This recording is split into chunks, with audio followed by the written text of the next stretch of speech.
interpreter who can assist you. We're very, very honored today to have Professor Ջեֆրի Սաքսի and Dr. Sonia Sachs with us. Dr. Sonia Sachs, nice to meet you. Ջեֆրի Սաքսի ներկայացնելու կարիք չկա, նա Կոլումբիա համալսարանի կանոն զարգացման կենտրոնի ղեկավարն է, Կոլումբիայի Հարվարդ համալսարանի պրոֆեսոր է, ՄԱԿ-ի կանոն զարգացման ուսումնների ցանցի նախագահն է,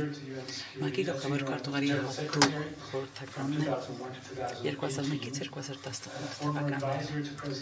ԽՍՀՄ նախագահ Գորբաչովի և ՌԴ նախագահ Ելցինի նախկին խորհրդական է, այս ցանկը անվերջ կարելի է ասել ու ասել, նա համարվում է աշխարհի ամենակարևոր տնտեսագետը, New York Times-ն այդպես համարում և Times ամսագիրն են համարել աշխարհի ամենաազդեցիկ անձանցից մեկը։ Դուք ես ինքս հավանեմ հետևյալը։ Այն օրերում, որ մենք ենք ապրում, երբ մենք տեսնում ենք այսպիսի պարզապես խենթություններ, ծայրահեղականություն, անհանդուրժողականության միջավայր, ինձ համար պարոն Սաքսը եղել է խելամտության, մարդասիրության, քաջալերանքի մի աղբյուր, մեզ համար մեծ պատվեց ու գլեգորչունել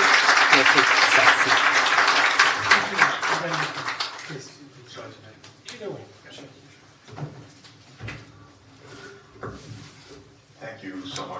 Անչափ շնորհակալ եմ Արթուր, շատ շնորհակալ եմ այս հրավերի համար,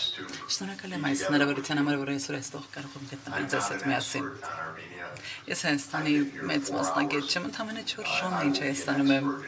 հավատացեք փորձագետ կդառնամ եկող 2 օրերի ընթացքում, բայց այս պահին չի ասի, որ Հայաստանի մասին շատ բան գիտեմ։ Շատ բաներ կան, որոնք ես սովորում եմ այսօր այստեղ։ Առաջին այցս է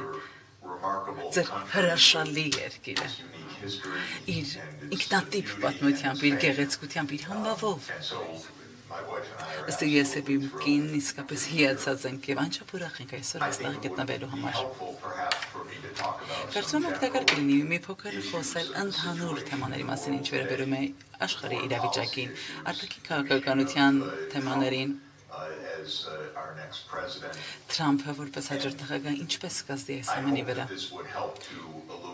Եվ հուսամ սա կօգնի լուսաբանել որոշ բացառիկ կարևոր թեմաների նրբերանգները, որոնց առնվազն է Հայաստանը։ Այնուհետև իմ ելույթից հետո անշուշտ կարող ենք նաև անցնել ավելի մանրամասների մեջ։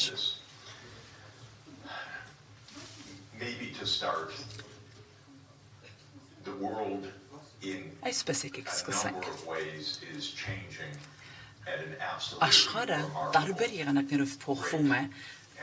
ապշեցուցիչ արագությամբ և խիստ կայունությանը վնաս է հասցնում։ Այն փոխվում է տնտեսապես, աշխարհաքաղաքական տիրույթն է փոխվում, դեմոգրաֆիկ տիրույթն է փոխվում, տեխնոլոգիապես է այն փոխվում, շրջակա միջավայրն է փոխվում։ Այս բոլոր փոփոխությունները փոխկապակցված են։ Այս բոլորն արտացոլում են աշխարհի դինամիկան։ Այն ամենը, ինչ տեղի ունենում մեր աշխարհում, այսօր աշխարհի մակարդակով է տեղի ունենում։ Տեխնոլոգիայի փոփոխությունները, տնտեսության փոփոխությունները աշխարհի մակարդակով են։ Այլևս չկան անկախ պետությունների տնտեսական կենսացիկլ, ոչ առանձին պետությունների տնտեսությունները ձևավորվում են աշխարհի տնտեսության արդյունքում։ Շրջակա միջավայրի փոփոխությունները ևս անշուշտ կան հատուկ առանձին շրջակա միջավայրի փոփոխություններ, բայց այս ամենի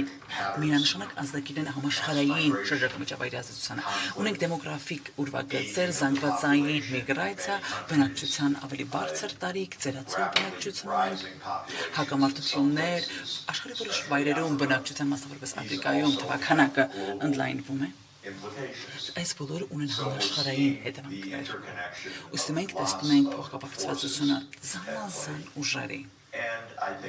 Եվ ես կարծում եմ, որ ընդհանուր առմամբ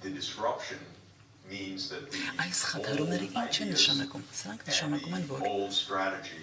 այլ հին լուծումները, հին գաղափարները այլևս չեն աշխատում։ Մի գաղափար, որ կարծում եմ, որ ոչ կարևոր է, որը ես նախկինում մտածել եմ, որ միգուցե սա շատ միամիտ գաղափար էր, սա հետևյալն էր, որ ԱՄՆ-ի գերակայությունը համաշխարհային լանդշաֆտում 30 տարի առաջ ԱՄՆ-ն ինքը գտնում էր, որ ինքը գերիշխանն էր աշխարհի գերակապետությունն էր։ գերապետություններ, նա էր այն երկիրը, որ պետք է ձևավորեր աշխարհի ապագան, նա պետք է աշխարհի կարգերը սահմանել։ Շատ ամերիկացիներ դեռ այսօր այդպես են կարծում։ Սա անհեթեթություն է։ Ամերիկայի Միացյալ Նահանգները անգամ իրենց բակը չեն կարողանում հավաք պահել։ Ուր մնաց թե աշխարհը հավաք պահեն։ Ձևավորեն ու կերտեն։ Սա այդ փոփոխություններից մեկն է, որ մենք ակնկալում ենք տեսնել ավելի մի խորը գաղափար, որ ուզում եմ արտասել Եվրոպայի եւ ԱՄՆ-ի մասին, դա Հարավատլանտյան դաշինքն է, դա է, որ Հարավատլանտյան տարածաշրջանը նրանք են աշխարհն առաջնորդում։ Դա ինչ-որ առումով,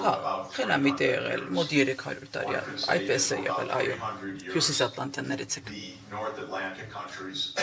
Հյուսիսատլանտյան երկրները, այո, որ ժամանակ նրանք էին հաղթում բոլոր պատերազմները եւ աշխարհի մյուս մասը բոլորը պարտվում էին, չի ասի մեկ-մեկ, բայց ընդհանուր առմամբ։ Ռուսաստան շատ հատուկ, բայց մի փոքր տարբեր է, այսինքն ձեր դիզայնից միգուցե այդպես չի երևում, բայց ինչ վերաբերում է Աֆրիկային, ինչ վերաբերում է Ասիային, Եվրոպայի գերակայությունը օրեցօր ավելանում էր, եւ եվրոպացիները նրանք իրենց դիտարկում էին որպես աշխարհի տիրակալները, մասնավորապես 18-րդ դարի վերջին, երբ արդեն գիտենք, որ եվրոպական իմպերիան, Ֆրանսիան, Բրիտանիան, Հոլանդիան, Իսպանիան, Պորտուգալիան եւ ապա Գերմանիան եւս կմիանար այս կայսրության մասնակիցները, նրանք ասում են, որ այո, մենք ենք գերակա տեսակները, մենք ենք վերադասները, մենք ենք ամենահզոր պետություններն ենք եւ մենք ենք աշխարհի տերերը։ Դա եւս այսօր ավարտված է։ Եվ այդ վերջավորությունը մենք նշում ենք 2 շաբաթ առաջ Կազանում, երբ այնտեղ բրիկ երկրները հանդիպեցին, շատ հետաքրքիր մի հանդիպում էր, շատ հետաքրքիր։ 36 երկիր հանդիպեցին սեղանի շուրջ նստած։ Նրանք ներկայացնում են աշխարհի մարդկության 57%-ն էին ներկայացնում։ Նրանք աշխարհի արտադրանքի 57%-ն էին մոտ ներկայացնում։ Output-ը։ Մեկ բան, որ նրանց բոլորը միացնում էր, դա հավանաբար այն էր, որ հյուսիսատլանտյան երկրները չեն այլևս մեզ ղեկավարում։ Մենք նոր դարաշրջանում ենք, որը բազմաբևեռ է։ Բազմաբևեռ աշխարհում ենք մենք։ Եվ ամենամեծ միակ եզակի փոփոխությունը, որ տեղի է ունենում, դա Չինաստանի աճն է։ Սա աշխարհի որոշ չափորոշիչներով համարվում է աշխարհի ամենամեծ տնտեսությունը եւ ցանկացած չափման միավորներով եթե հաշվենք արտադրական ամենամեծ բազան է։ Ուսի եթե մենք խոսենք թե ով է արտադրում, ոչ թե ծառայությունները, այլ առարկաներ արտադրողը, ով է տոննաներով պողպատ կամ նավեր կամ արեգակնային վահանակներ կամ երկաթգծի պարագաներ, այս բոլոր բանները, որոնք արդյունաբերական բազայի հիմքն են կազմում, սա Չինաստանն է, շատ ավելին, քան ԱՄՆ-ն կամ Արևմուտքը։ Ուստի սա մի մեծ փոփոխություն է, եւ հենց այսօր է, որ դառնում է ակնհայտ։ Երկու այլ հիմնական փոփոխություններ, որոնք շատ հիմնակարային են եւ շատ խափանումներ ու խաթարումներ են առաջ բերում դրանք բնապահպանական ճգնաժամն է եւ COP29-ը, որը գիտենք հենց ձեր կողքին է, Բաքուում է։ Դա ինչ 29-րդ փորձն է փորձելու անել ինչ-որ բան։ Եվ առաջխաղացումը շատ քիչ է անել սրա մասին ինչ-որ բան։ Մեծ փոփոխություններ չենք տեսնում։ Ես այսօր իդեպ հասկացա, որ Հայաստանը սովորեցի, որ Հայաստանը դեռ բանակցում է թե արդյոք պատվիրակություն ուղարկելու է COP29-ին թե ոչ։ Դեր ողորմա ուղարկեք պատվիրակությունը, ինչ կատակ եք անում։ Ասեք ինչ կապ ունի Բաքուում է թե չէ, ուղղակի համաշխարհային կոնֆերանս է, համաշխարհային ճգնաժամի մասին, որն ազդում է այս երկրին, ոչ մի ձև կապ չունի այն, թե որևէ ձև կապված չէ թե այն որտեղ է, որ Բաքուում է, ամեն տարի մի այլ տարբեր է, heç կապ չունի հյուրընկալող երկրի հետ, սա միայն կապված է հյուրընկալող երկրի հետ կապ չունի, սա էկոլոգիական կրիզիսի հետ կապված է։ Մենք ունենք բազմաթիվ բնապահպանական ճգնաժամեր, որոնք անչափ լուրջ են։ Մարդաստեղծ կլիմայի փոփոխությունը անշուշտ վերնագիրն է այս բոլորի բնապահպանական ճգնաժամի վերնագիրն է, բայց ես նաև կասեի, որ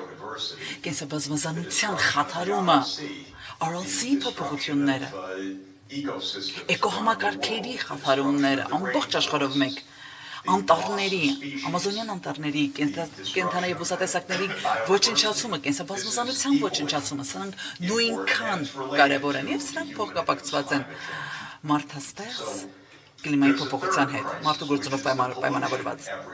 Եվ երրորդ ճգնաժամն է դա աղտոտումը։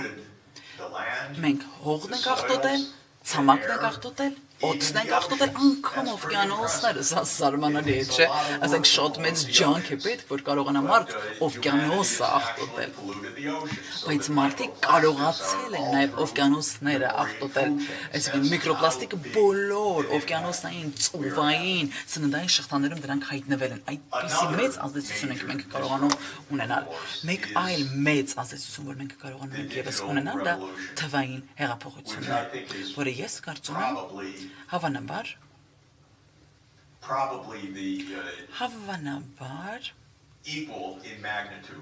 նույնքան կարևոր է այնքան կարևոր է որքան առաջին արդյունաբերական հեղափոխությունները, որը եղավ պողպատի ուժի վրա, գիտենք, որ սա Բրիտանիայում էր այն օրերում 18-րդ դարաշրջանում էր, եւ երկրորդ կարևորական հեղափոխությունը, որ տեղի ունեցավ, դա էլեկտրականացման հետ էր, որը գիտենք, որ եկավ արդեն 19-րդ դարաշրջանի ավարտին։ Եվ հիմա մենք ունենք երրորդ հեղափոխություն, մենք եկումս ասում ենք 4.0, բայց ես կասեի երրորդ մեծ հսկայական տեխնոլոգիական վերափոխումը, սա է թվային հեղափոխությունը, որը սկսել է մի հանճարեղ էլենտուրանի ուղեղում Բրիտանիայում 1936 թվականին, որը մի հոդվածով հանդես եկավ եւ ասաց, որ համակարգիչը կարող է անել ցանկացած բան զերոներով եւ մեկերով։ Պարզապես դրանք համակարգվեն, տեղեկատվությունը դրանք կարող են հավաքագրել եւ խմբավորել։ Այդտեղից եկան 1940-ականներին համակարգիչները ստեղծվեցին, տրանզիստորն առաջ եկավ 47 թվականին, ատոսեմի կոնդուկտորները 59 թվականին եկան, միկրոպրոցեսորը եկավ արդեն 71 թվականին, համացանցը եկավ արդեն 1980-ականներին եւ հիմա արհեստական բանականությունը եւ ընթերցակ լեզվական մոդելները, որոնք արդեն դրանց դեմն առնել չկա, պարզապես մենք նայում ենք մեր հեռախոսներին, որոնք մեզ տալիս են ամեն ինչի պատասխանները։ Այս ողջ թվային հեղափոխությունը անշուշտ վերափոխում է աշխարհի տնտեսության ամեն մի անկյունը։ Եվ իդեպ պետք է ասեմ, որ շատ խորքային եւ բարդ եղանակներով։ Եղանակներից մեկ հետևյալն է, այն մարդիկ, որոնք այս համակարգերի տերերն են, ամենահարուստ 10 տեխնոլոգիական ձեռնարկատերները, նրանք ունեն $2 տրիլիոն արժողությամբ ընկերություններ, 2 տրիլիոն 10 հոգու համար։ Էլոն Մասկը 330 միլիարդ։ Եվ նա տեր է, ԱՄՆ-ի կառավարության տերն է միևնույն ժամանակ, նա գնեց վերջին ընտրությունների ընթացքում գնեց կառավարությունը, շատ տանկ չի ԱՄՆ-ի կառավարությունը գնելը, քաղաքական գործիչները շատ էժան են, շատ մաչելի են, շատ ցածր արժեքներով են նրանք աշխատում, փոքրիկ արժանների նվիրատվություն է կանում եւ դրանք կվերկեն ձեզ համար։ Սա իսկապես վերափոխում է ողջ հասարակությունը եւ քաղաքական աշխարհն է այն վերափոխում։ Ես փորձում եմ գլուխ անել այս իրավիճակից, թե ինչպես են այս տարբեր կտորները միասին փազլի պես հավաքվելու։ Ես վախեցած եմ։ Քանի որ նախ իրավիճակը շատ բարդ է։ Երկրորդ, շատ փոխկապակցված է տարբեր տիրույթներով, ըստ պայմանավորված, որպեսզի հասկանանք մեր իրավիճակը, դուք պետք է իմանաք պետք է հասկանաս մի փոքր հայաստական բնակության մասին, պետք է հասկանաս աշխարհաքաղաքական իրավիճակը, պետք է հասկանաս որոշ տնտեսական դինամիկան պետք է հասկանաք, որպեսզի կարողանաք ռազմավարությունը մշակել համահավոր պատշաճի։ Համաշխարհային մեր գործընթացներում կամ քննարկումներում գրեթե ոչինչ չկա, որ այս տարբեր բաղադրիչները կարողանում են մեկտեղել խելամիտ մի կերպով։ Մեր կառավարությունները, մեր պետությունները անկեղծ ասած չգիտեն ինչ են անում, նրանք միշտ արձագանքողի դերում են։ Եվ ԱՄՆ-ի կառավարությունը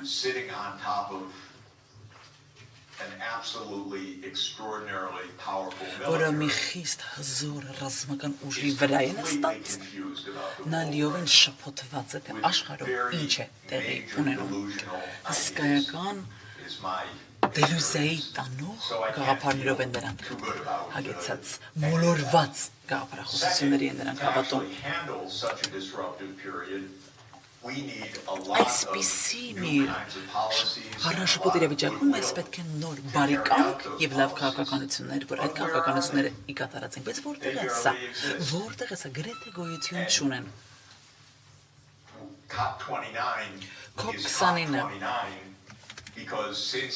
COP29 դարձել ինչու քանի որ 95 թվականից ի վեր կառավարությունները ովքեր ստորագրեցին կլիմայի կոնվենցիոնի ամեն տարի հանդիպում են եւ լավը չի ստացվում իրենց մոտ համաձայնության չեն կարողանում գալ չգիտեն ինչ են անում And they don't really know what they're negotiating. Ովքեր որ դիվանագետները գալիս են եւ նրանք չգիտեն անգամ ինչ են քննարկում, բանակցում։ Ամերիկյան դիվանագետի իմանական գործը գիտեք ինչ է, դադարեցնել ցանկացած համաձայնագիր, քանի որ Ամերիկայի Միացյալ Նահանգները չեն ուզում վճարել որևէ բանի համար, որևէ ուրիշ մեկի համար եւ սա դեռ Բայդենի օրը գրել է սպասեք, տեսեք հիմա Թրամփն է գալու, Թրամփը անգամ կարող է չվաստակցի անգամ այս հանդիպումներին։ Ոստի մեր գործընթացները լավ չեն։ Մեր այն իրադարձությունները, որ մենք տեսնում ենք, սրանք շատ թույլ կերպով են ըմբռնվում եւ հավուր պատշաճ արձագանք չեն ստանում։ Եվ անշուշտ աշխարհակաղակականությունն ինձ համար այս ամենի ակունքում է գտնվում։ Այս ամենի ակունքում է գտնվում թե մի դրական պատճառի համար, թե բացասական պատճառի համար։ Դրական պատճառը հետեւյալն է։ Եթե մենք օրինակ կլիմայի ճգնաժամը պիտի լուծենք, մենք պետք է համագործակցենք։ Եթե մենք ուզում ենք նոր տեխնոլոգիաները կարգավորենք, մենք պետք է համագործակցենք միասին։ Եթե մենք ուզում ենք ենթակառուցվածքների, կառույցների կամ երիտասարդներին վերապատրաստենք ապագայի համար, մենք պետք է համագործակցենք, պետք է կարպետությունները համագործակցեն միասին։ Մենք այնքան փոխկապակցված ենք։ Հայաստանը միայնակ չի կարող որևէ հարց լուծել։ Իդեպ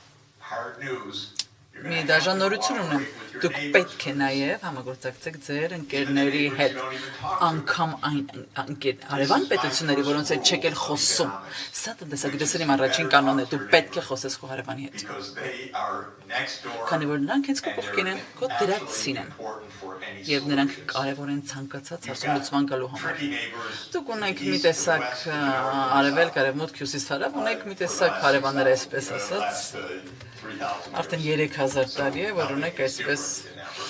բարդ հարևաններ, այսպես ասած։ Բայց ոչինչ չի փոխվել 3000 տարիների ընթացքում, դուք պետք է մի ձև լուծում գտնեք եւ Ամերիկայի Միացյալ Նահանգների պես մի պետություն,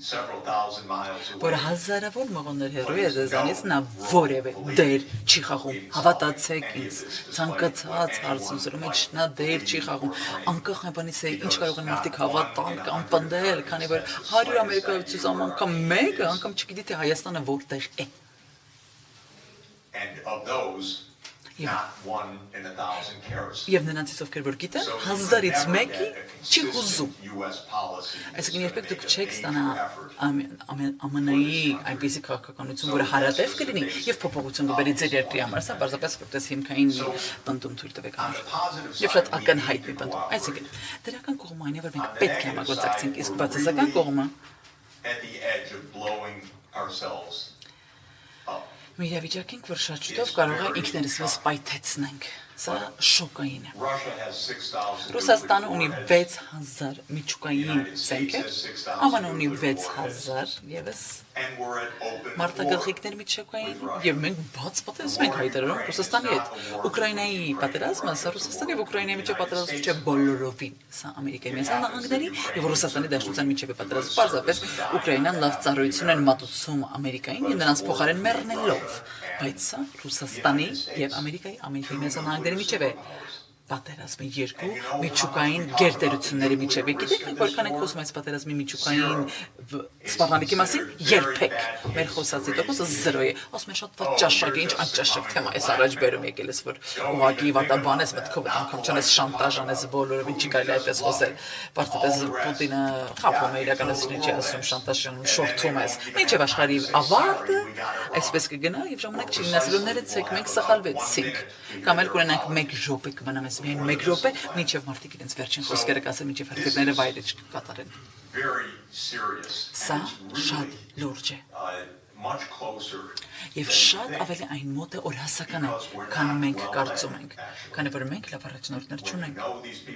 Եվ դու գիտես, երբ ճանաչում ես այդ մարդկանց այնքան նա որքան ես եմ նրանց ճանաչում, հավատացեք դա ձեզ բոլորովին չի հանգստացնի, հավատացեք ինձ։ Նրանք իմ լավագույն ուսանողները չեն եղել։ But they may have their hands on the missiles. Բայց նրանց ձեռքերը դրված են հրթիռների, սեղմակների վրա, եւ նրանք հավատում են պատերազմական խաղերին, նրանք կարծում են, որ պատերազմական խաղերը դրանք պատերազմ են։ Ու երբ մարդիկ մահանում են զանգվածային թվերով, նրանք չեն հաշվում, թե Ուկրաինայում քանիսն է սպանվել։ Ես կարծում եմ, որ մոտ 700,000, 600,000 եմ կարծում սպանված կա։ Ինչ է կարծում մեկ ամերիկացի դիվանագետ քաղաքական գործիչ խոսում է այդ մասին։ Նրանց դա բոլորովին չի լուզում, անգամ չգիտեն։ Եվ Զելենսկին ասում է 31,000։ Հա, իսկապես մեկ ամսում։ Ամեն մարդ խաղեր է խաղում, բոլորը խաղեր են խաղում, եւ այդ խաղը ուրիշների կյանքերի հետ են խաղում։ Սա հույժ, խիստ վտանգավոր է։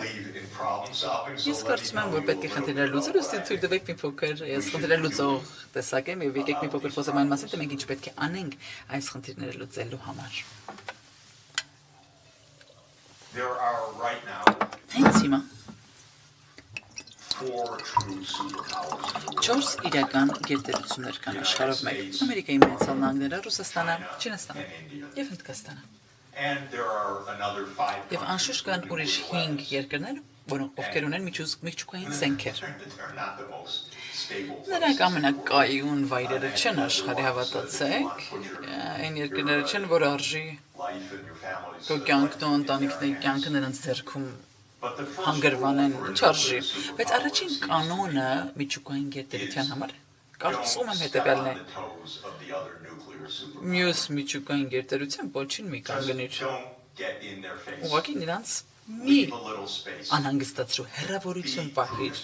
խելամիտ եղիր, ողջամիտ եղիր։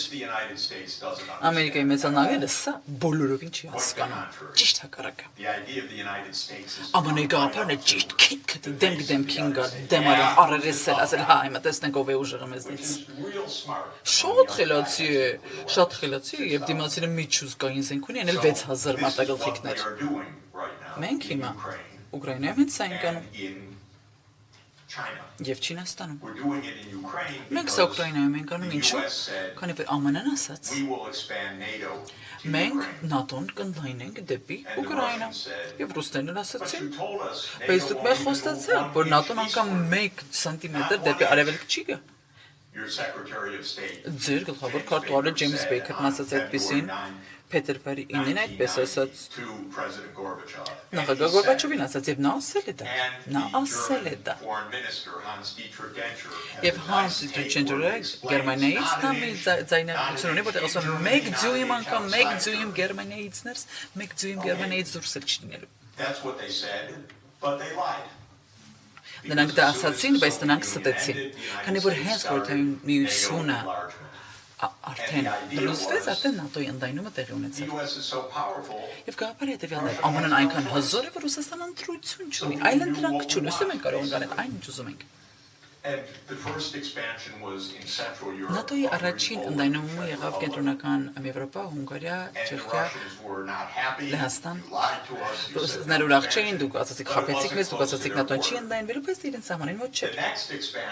Հաջորդ ընդայնումը տեղի ունեցավ Բալթյան երկրներն էին։ Ռումենիա, Բուլղարիա, Սլովենիա եւ Սլովակիա։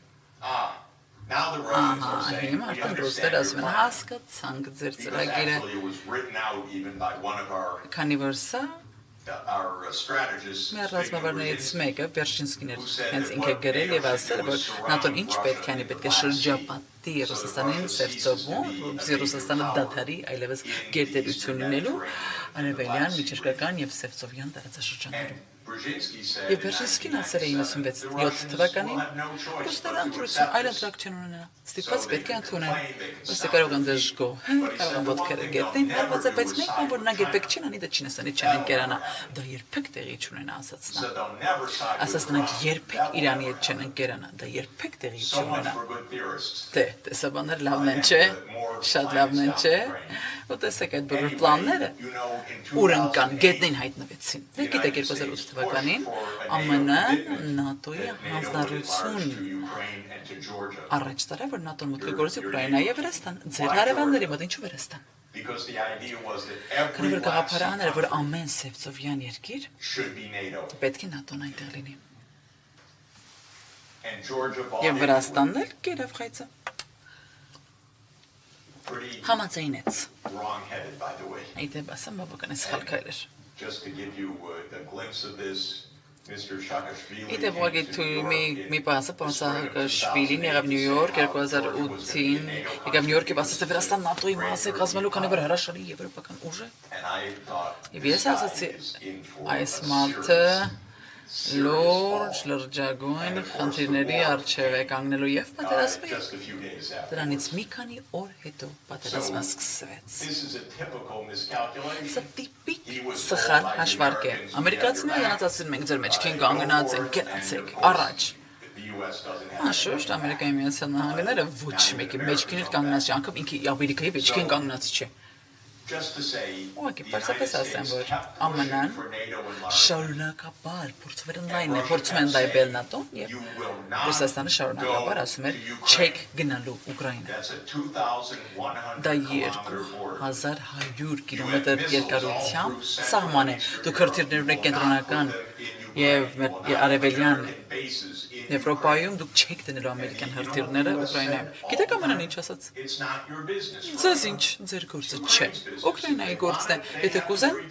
նրանք ազատ են ընտրելու։ Դե այդ պատճառով պատերազմը սկսվեց։ Ոչ մեկ ազատ որոշում չունի, օտար հզոր ռազմական ուժը որ գա իրենց մոտ տեղակայվի եւ հարևանները վատ իրենց չդրսևորեն, ճիշտ է տեղի ունեցավ Ուկրաինայում։ Եվ նրանք այս պատերազմը պարտվելու են սաստիկ կերպով, Թրամփը գալու է եւ ձեռքերը լվալու է այս պատերազմից։ Եվ Ուկրաինան պարտվելու է հավանաբար 4 օբլաստները կկորցնի հավանաբար եւ կլինի չեզոք։ Եվ պատերազմը հավանաբար այդպես կավարտվի։ Ուկրաինան կարող էր 1000 անգամ ավելի լավ արդյունքների հասնել, որովհետեւ հողային տարածքային կորուստներ չունենալ, խաղաղություն ունենալ 600-700 անձ զոհելով, եթե պարզապես ընդուներ չեզոքություն 4 տարի առաջ, բայց ԱՄՆ-ն ասաց ոչ, ինչ կարիք կա չեզոք լինելու, դու կմիանաս ՆԱՏՕ-ին։ Սա մի օրինակ է, ԱՄՆ-ն իր քիթը չպետք է խոթի Ռուսաստանի դեմ Ուկրաինայում։ Եվ եթե Ռուսաստանը ասում է ոչ, իմ կարծիքով շատ լավ։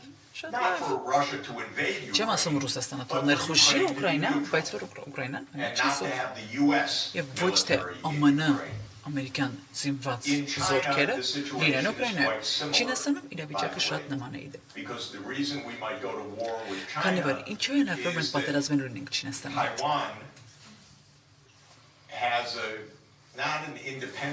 Թայվանը ոչ թե անկախության շարժում ունի, այլ ազգային շարժման ուժ ունի, որ ասում է, որ մենք ինքնիշխան պետություն ենք։ Չինաստանն ասում է ոչ, դու ինքնիշխան չես։ Դու Չինաստանի մի մասն ես։ It's a long, interesting history because actually the Republic of China, which is Taiwan, Ռուսաստանի հանրապետությունը ներեցեք խանգարում են գլխից չեմ կարողանում թարգմանել։ But now the government says no, we're a sovereign country. Հիմա կառավարությունը ասում է ներեցեք մենք ինքնիշխան պետություն ենք։ And if they declare independence, եթե նրանք անկախություն են հայտարարում, ինչ է տեղի the ունենում։ United States says Ամերիկայի Միացյալ Նահանգները ասում են մենք կպաշտպանենք ձեզ։ World War III. Եվ համաշխարհային պատերազմ 3 հրաշալի The գաղափար։ United States has a one-time Ամերիկայի Միացյալ policy Նահանգը ունի մեկ Չինաստանի քաղաքականություն։ Ինչպես ամեն that is with երկիր, որը գիտենք, որ դիվանագիտական հարաբերություններ ունեն Republic of China. Չինաստանի հետ։ And yet the United States is putting its nose Բայց right դե up against Ամերիկայի Միացյալ Նահանգները իր քիթն են խոթում հենց Չինաստանին դեմ արդեմ եւ ասում են անկախ մեր մեկ Չինաստանի քաղաքականությունը մեր իրավունքն ենք համարում զենքեր տեղափոխել դեպի Թայվան, որը Չինաստանի մի մաս է։ Եթե մենք այդպես որոշենք։ Again, to my mind, it's completely reckless. Ինձ համար անիմաստ է։ Իմ կարծիքով խենթություն է, թե իսկապես մենք ուզում ենք պատերազմել Չինաստանի հետ, որ իդեպ Ամերիկայի Միացյալ Նահանգները տանուլ կտար այսպիսի պատերազմը արևելյան Ասիայում, կպարտվեր, նրանք ավելի մեծ են, նրանք ավելի մոտ են սահմաններին, այնտեղ մեծ ունեն, օդատեսակ ունեն, նրանք հիպերսոնիկ հրթիռների հետ այդքան լավ չեն աշխատել այս ամենը։ Այս բոլորը լավ ուղղությամբ չի ընթանում։ Իմ ասածը ինչ է, որ եթե մենք ուզում ենք խաղաղություն, դուք պետք է փորձեք հասնել դրան։ Ոչ թե փորձել առավելություններ ունենալ մի հզոր թշնամու դեմ, այլ պետք է փորձել ներդաշնակ ապրելու փորձ կատարել։ Ինչ վերաբերում է միջին արևելքի պատերազմին, այստեղ Իսրայելն է խնդիր անշուշտ։ Իսրայելը մերժել է, հրաժարվել է, թույլ չի տալիս, որ Պաղեստինն ինքն իր պետությունը ունենա պաղեստինյան տարածքներում մեծ։ Եվ արդեն 57 տարի է հրաժարվում Իսրայելից եւ Ամերիկայի Միացյալ Նահանգները նրանց սատարում են։ Ուստի նորից որևէ խելամիտ, ողջամիտ լուծում չկա։ Ամեն մարդ փորձում է առավելապաշտական լուծումներ են ուզում։ Ես կարծում եմ մենք խաղաղության կարող ենք հասնել շատ խաղաղ, արագ կերպով, եթե իսկապես ԱՄՆ-ն դադարեցնի ՆԱՏՕ-ի ընդլայնում, եթե ԱՄՆ-ն դադարեցնի զենքեր ուղարկելը դեպի Թայվան, եւ եթե ԱՄՆ-ն ասի, որ պետք է լինի Պաղեստինի պետություն։ Այս իրավիճակում պատերազմներից շատ-շատերը կդադարեն։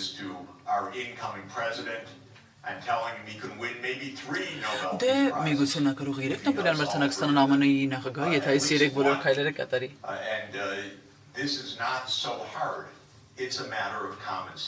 Սա այդքան էլ բարդ չէ, ուղղակի պետք է ողջամիտ եւ խելամիտ լինել։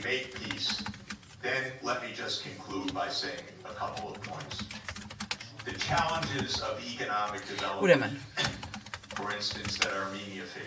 ինչպիսի տնտեսական ճգնաժամերի ենք Հայաստանը բախվում, սրանք շատ իրական են, շատ խաբուսիկ են։ Այսպիսի բարձր տեխնոլոգիական դարաշրջանում սա շատ դժվար է։ Հայաստանը կարող է տասնամյակներ շարունակ հետ մնա, քանի որ տեխնոլոգիական զարգացումները այնքան արագ են, որ եթե մենք չունենք պետք եղած այսպիսի ներդրումները, ռազմավարությունները, Դե ինչու է այստեղ արտադրել։ Ինչ ենք արտադրելու, ինչու ենք զբաղվել արտադրությունը, ինչ որ ուղղությամբ է գնալու։ Մեզ պետք է ռազմավարություններ, որոնք խելամիտ են։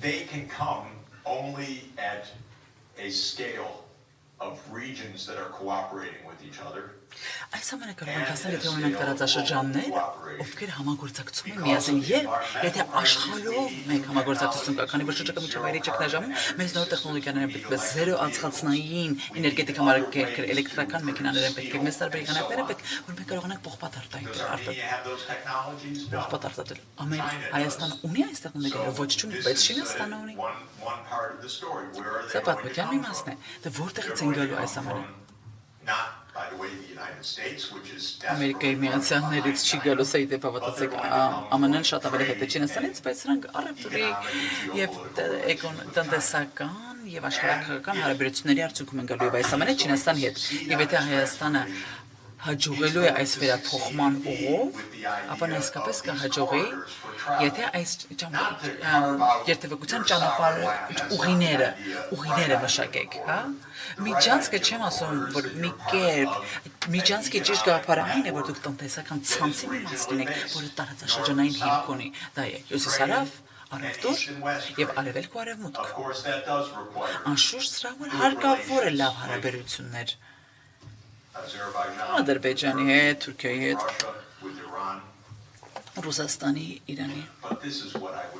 Բայց ես իսկապես առաջարկում եմ հետևյալը եւ տնտեսական զարգացման ռազմավարություն, որը հիմնված է այս ամենի վրա։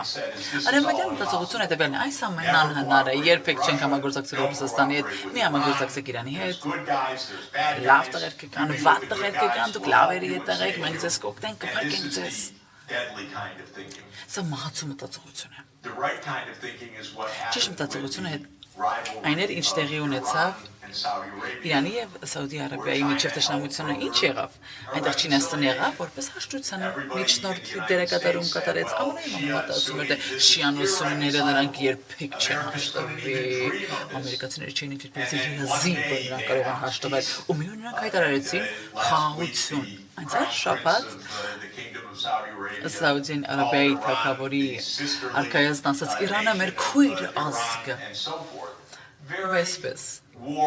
շատ ջերմ հարաբերություններ, դիվանագիտական հարաբերություններ, ոչինչ չպետք է անհնար թվա մեզ, երբ ուզում ենք հաստատել համագործակցության մի մեթոդ եւ տարածաշրջանային ռազմավարությունը կոզում մշակելը, որը կարող է տնտեսական կարիքներին հարցերին անդրադառնալիս, այսքանով կդադարեմ, չգիտեմ արդյոք ինչ որքան ձեզ օգտակար է, թե ոչ, բայց հուսամ, որ քննարկման փուլ կարող ենք անցնել տնտեսական այրի գրեսին։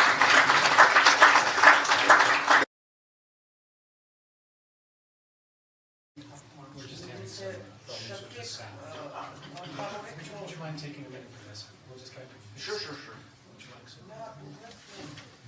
Let's try to fix the problem that you're saying. And the mics for, can we use my link on it? Եթե ժուչոք ունեք, կարող եմ ժուչոքները դնել ինձ վրա։ Եթե ժուչոքներ ունեք, կարող եմ ամրացնել։ No, I will translate it. Just make sure this works. Can you test it?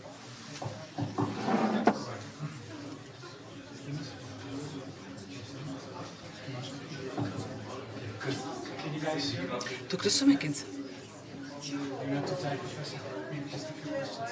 I'll try to consult you. No, that's fine. Happy to hear what's on people's minds. Can you hear me? Լսում եք ինձ։ Yeah. Is it working now? Աշխատում է։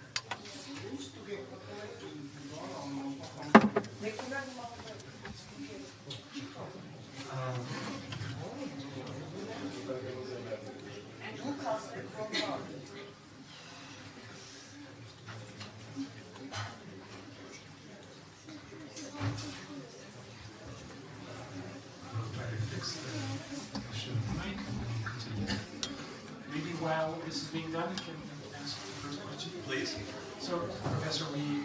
had a conversation about your perestroika, and I know you were advising. Մենք պերեստրոյկայի մասին մի հարց ունեցանք, մենք գիտենք, որ դուք խորհրդական եք եղել նախագահ Գորբաչովի եւ նախագահ Ելցինի, այդ ժամանակ ես դեռ պատանի, բայց հիշում եմ այդ աշխարհը, հիշում այն հույսերը, որ մենք ունենք եւ տածում ենք, այն մեկ աշխարհի հույսեր ունենք, մեկ միջազգային համակարգի հույս ունենք եւ միացված Եվրոպա ունենք, մեկ անվտանգության ճարտարապետություն ենք ուզում տեսնել Վլադիվոստոկից մինչեւ Վանկուվեր։ Հիշում եմ Արբաչովի երազը, որ ասում են, ուզում էր ընդհանուր եվրոպական տոներ ուզում տեսնել, նա Սա հզոր իշխանությունների մի դերակատարում էր։ Հիմա արդեն 35 տարի անցել, ես երևս պատանի չեմ։ Եվ մենք լիովին փոխվել ենք այդ տեսակ մտածողությունից, համակարգային մտածողությունից արդեն այս ուժերի դերակատարումից անցել ենք արդեն իշխանության, գերիշխանության եւ բաժանումների։ Իմ կարծիքով այս իրավիճակը, որը շատ ավելի վատ է, շատ ավելի վտանգավոր է այս իրավիճակում, այս ճգնաժամը Տանկորը քան 62 թվականը, որտեղ ունենք հրթիռային ճգնաժամը, ինչու սա տեղի ունեցավ։ Արդյոք մենք չունենք խելացի առաջնորդներ, արդյոք չէին հասկանում նրանք, թե ով որտեղ եւ ինչպես մեզ առաջնորդեն։ Քանի որ 80-ականների վերջին նրանք հետ մնացին այս ամենից շատ ավելի տարբեր էր։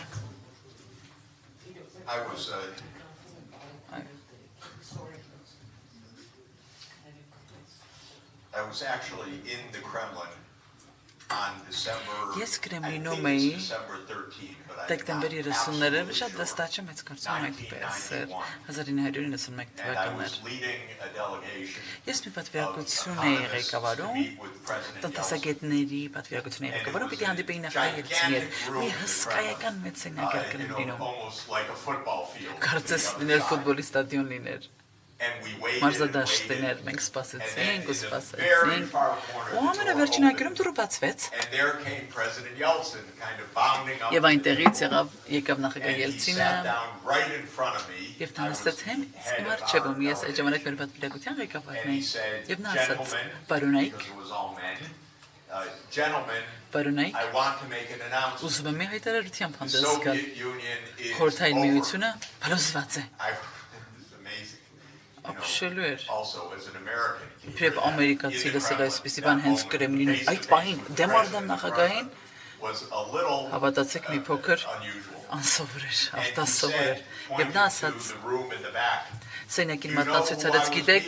ում էի հանդիպում այդ վերջում այն սենյակի վերջում մատնացույցանելով գիտեք ում էի հետ հանդիպում։ Ես զինվորականների ղեկավարների հետ հանդիպում եւ նրանք համաձայնել են խորհրդային ժամանակաշրջանի ավարտի շուրջ համաձայնության եկել։ Ուստի ես կարող եմ ասել, որ խորհրդային միությունն ավարտված է, փլուզված է։ Կյանքում այդպիսի պահերը միշտ չեն, չէ, առատ չեն ինում, սա բացառիկ է։ Նախագահ Ելցինը դեռ շարունակեց ասելով. Ինչ է Ռուսաստանը ուզում։ Նա ուզում է ժողովրդավար երկիր լինել, նա ուզում է խաղաղ երկիր լինել։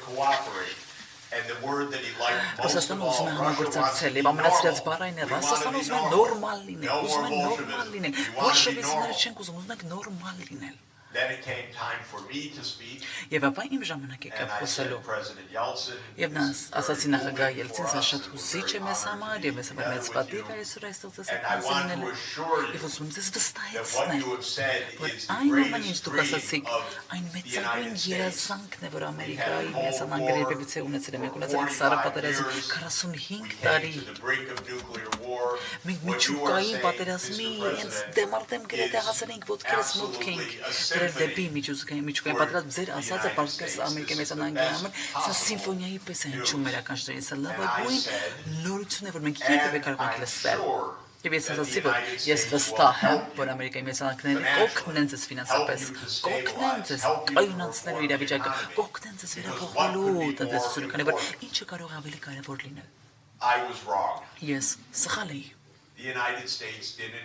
ԱՄՆ-ն չօգնեց բոլորովին։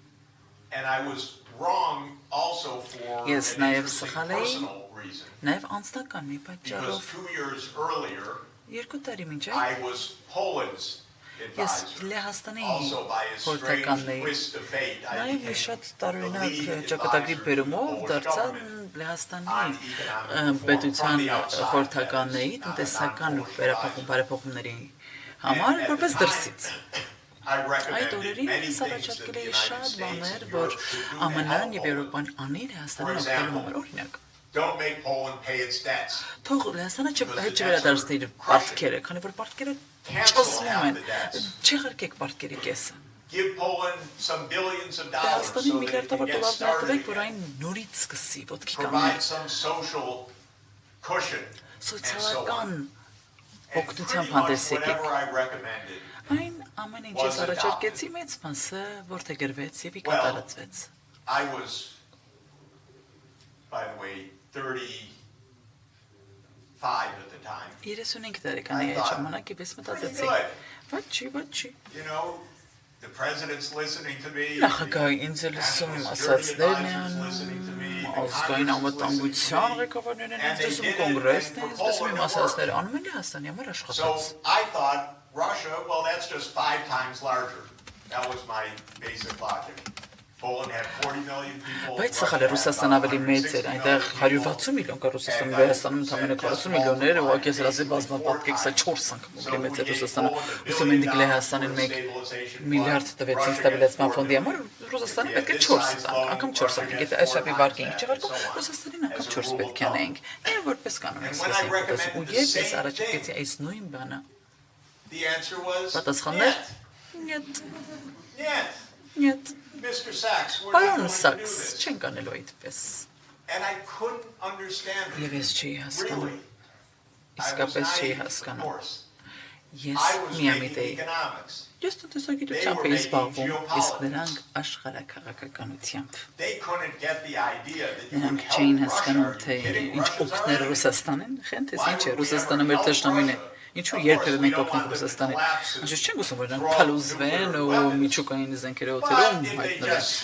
եթե դանդաղ փլուզվեն, մենք դեմ չենք։ Քիչ-քիչ թող փլուզվեն։ I don't think there was goodwill. Այդ ժամանակ չկար պետք եղած կամքը։ Well, Bush Senior turned down all Գրծեր my Բուշը իմ suggestions. բոլոր առաջարկները Then չընդունեց, Clinton came in, հետո Քլինթոնը the եկավ, same thing. նույն բանը։ And I ended up resigning. Եվ ես վերջում արդեն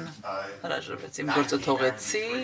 Թոշակյանց 93 թվականի վերջը։ Իդեպ այդ օրվանից ի վեր ինձ մեղադրում են ինչ-որ տեղի ունենում, ինձ էին մեղադրում։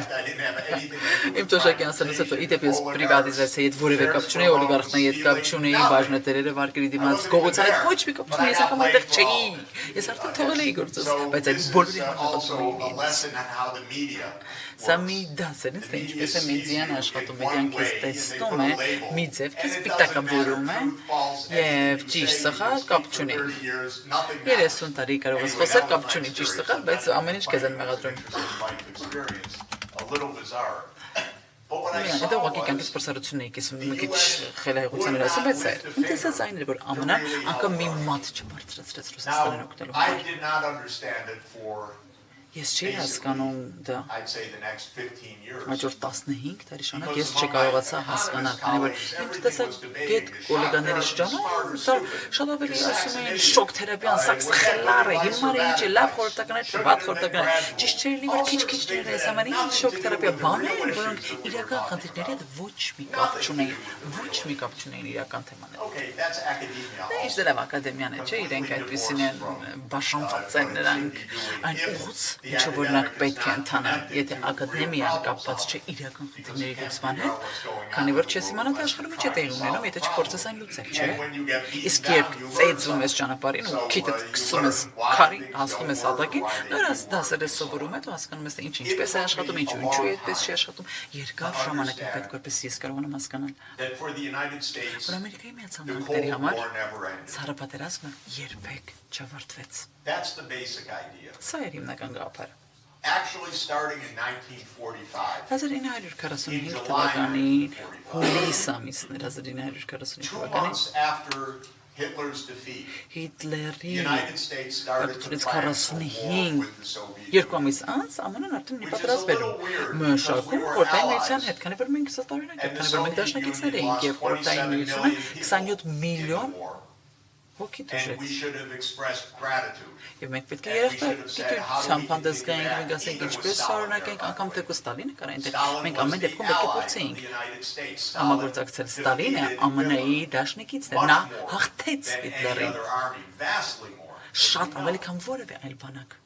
Դուք շատ լավ գիտեք այդտեղ, բայց ԱՄՆ-ն սկսեց պատրաստվել նոր պատերազմի համար։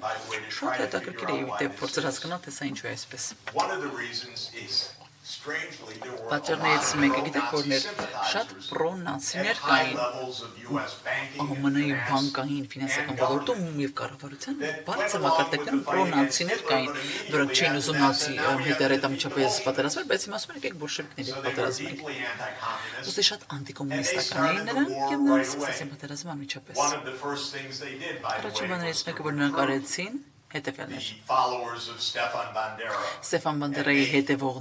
հետևորդներին նրանք կապվեցին և գաղտնի խմբեր ձևավորեցին, որ CIA-ն էր պարամիլիտարների պարազինվորականների գործակալների հետ նրանք կապեր հաստատեցին և որ գիտենք, որ Ուկրաինայում էլի հետևանքներ ունեցավ, բայց այս ամենը նրանք ստեղծում էին 1940-ականների կեսերին։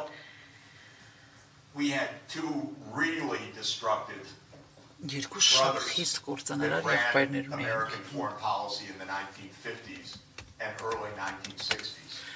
1950-ականներին, 1960-ականներին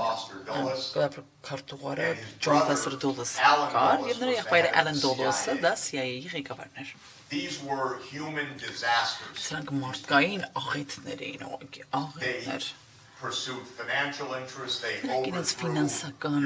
շահն էին հետապնդում, նրանք իրենց հարևանին դեպի Մուսադեքին գիտեք, որ այն կողմ նետեցին, ուղղակի ցինիկ մի իրավիճակ էր, ուղղակի ցինիկ կերպով դեպի հարավ նետեցին։ Հիմա Իրանը ինչու է սիրում ԱՄՆ-ին այդքան շատ, քանի որ ԱՄՆ-ն ստեղծեց մի այս քայլերին դիմեց։ Ինչու այսպես արվեց։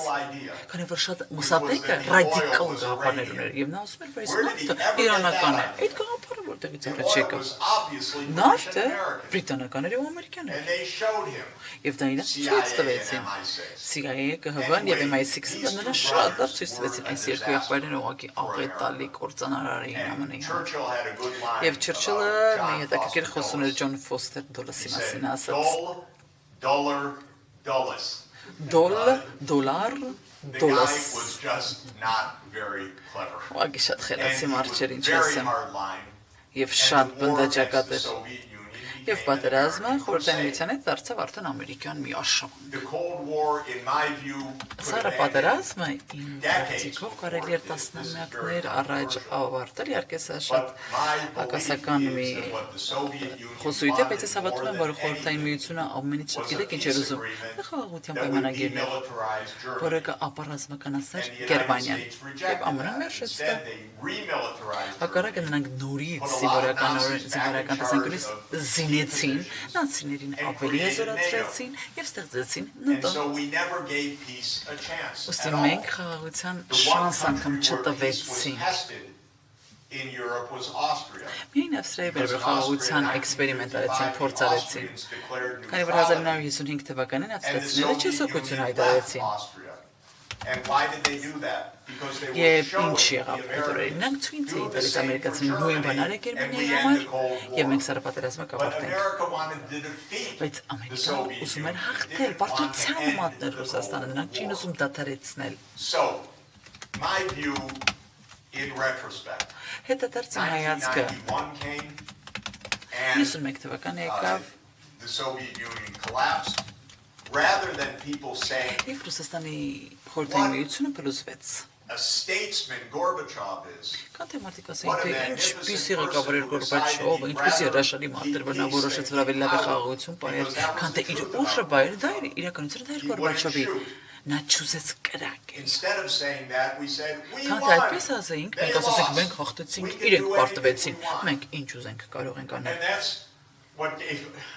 birth to what we Եվ call սրա the արդյունքում մենք արդեն neoconservatives. գիտենք, որ And the նեոկոնսերվատիվ neoconservatives literally նեոկոնսերվանտները believed, առաջ and եկան, they wrote it out, that նեոկոնսերվատիստները։ America should run the world. Եվ նրանք իսկապես սկսեցին հավատալ, որ Ամերիկան They պետք է wrote it out. It's ղեկավարի not աշխարհ։ by attributing Նրանք it դա to them, they հստակորեն say it. գրեցին, նրանք ես չեմ դա That այդպես ասում, նրանք են America is հենց the ասում, որ sole superpower. Ամերիկան It's միակ the գերտերությունը unipolar պետք է լինի, country. դա միաբևեռ It should երկիր է։ write the rules. Նրանք պետք է The գրեն rule-based կանոնները, system. նրանք պետք է You know what ստեղծեն that կարգերը։ means? Whatever Գիտեք դա the ինչ է US նշանակում։ wants. Այն ինչ ԱՄՆ-ն է ուզում։ So this is what they came to believe.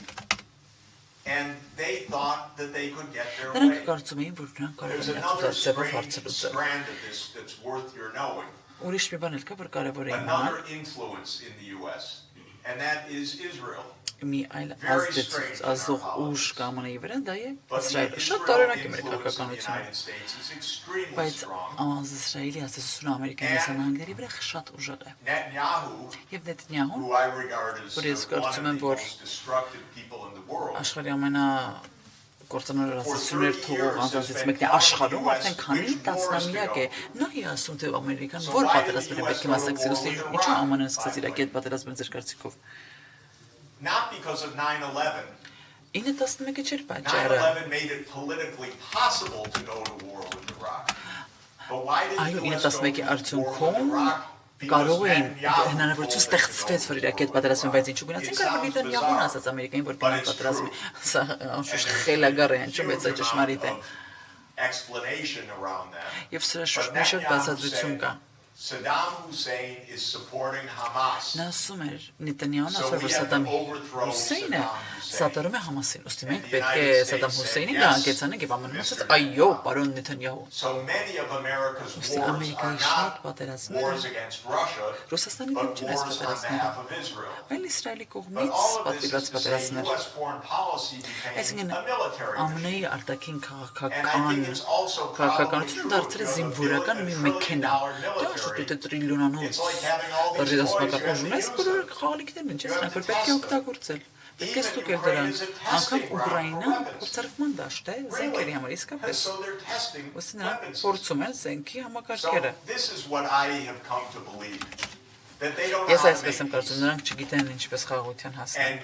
this has gone on for 30 years. Սա արդեն 30 Now տարի է։ Trump comes in Հիմա he Թրամփն է գալիս, claims նա պնդում է, he որ wants to stop նա this. ուզում է դադարեցնել այս ամենը։ in Ukraine. Maybe he will. Նա ասում է, որ ուզում է դադարեցնել Ուկրաինայում միգուցե կանի, նա կարող է անել։ Միակ բանը, որ նա պետք է անի, պարզապես հանրայինորեն պետք է ասի ՆԱՏՕ-ն չի ընդայնվելու դեպի Ուկրաինա։ Իդեպ նրանք ասում էին, որ ՆԱՏՕ-ն Ուկրաինա չի մտնի 20 տարիների ընթացքում։ Ռուսաստանը ասաց, չէ, շնորհակալ ենք, չենք սպասելու 20 տարի, հետո էլ ՆԱՏՕ-ն գա, ինչ է կատակի կանում։ Չէ, ավելավա հիմա կանից ամբողջ Ուկրաինային հաղթենք, պարտության մաղթենք, մինչև դուք գաք։ Այդ պատճառով ԱՄՆ-ն պետք է Պարշակատոպոսի մենք չենք գնալու Ուկրաինա և Ուկրաինան չեզոք երկիր մնա և կմնա դա այդպիսին Ռուսաստանը իրականացումը չի ուզում տիրանալ Ուկրաինային նա պարզապես ուզում է Ամերիկայի մեծ նահանգներին դուրս պահել Ուկրաինայից իրուսած դա է նա ուզում է ԱՄՆ-ի հրթիռները մուտք չգործեն Ուկրաինա նա ուզում է CIA գաղտնի ծառայությունները Ուկրաինայից դուրս մնան New York Times-ի մի պատմություն կար, որ այդ շաբաթ որ 14 կայանները CIA-ը կարծեմ 14 կայանները հիմնել ամբողջ Ուկրաինայով մեկ, որ Ռուսաստանի նյարդերի վրա ազդի վերջին տարիների ընթացքում։ Դա չի, ես չեմ մեղադրում իրենց ալտուզը։ Ես եմ սովորել այս փորձառությունից։ Երբեմն սա տնտեսական խորհրդի ոչ մի կապ չունի, բայց տնտեսագետներին միշտ են մեղադրելու են ու մեղադրում են։ Շատ շնորհակալ եմ պրոֆեսոր Սաքս, բեկանի հարցերից եթե կարելի է։ Նախագահ Թրամփի մասին դուք խոսեցիք, ընտրությունների մասին խոսեցիք։ Եվ հնարավոր փոփոխությունների մասին ԱՄՆ-ի արտաքին քաղաքականության մեջ։ Սրա մասին խոսեցիք, ինչ եք կարծում։ Մերձավոր Արևելքում ինչ եք կարծում, ինչպես կփոխվի իրավիճակը։ Դուք արդեն խոսեցիք Պաղեստինի հակամարտության մասին, ինչ եք կարծում, այդտեղ ինչ տեղի կունենա։ The Middle East is a very simple and yet very hard situation. Շատ բարդ ու շատ պարզ վիճակ է։ Բարդ պատասխանը խաղաղության մերձավոր Արևելքում հետևելն է։ Այն տարածքը, որ Իսրայելը օկուպացրել է 6 օրյա պատերազմում, որ արևմտյան ափն է, Գազան, Արևելյան Երուսաղեմը եւ Գոլանը, դրանք պետք է դառնան Պաղեստինի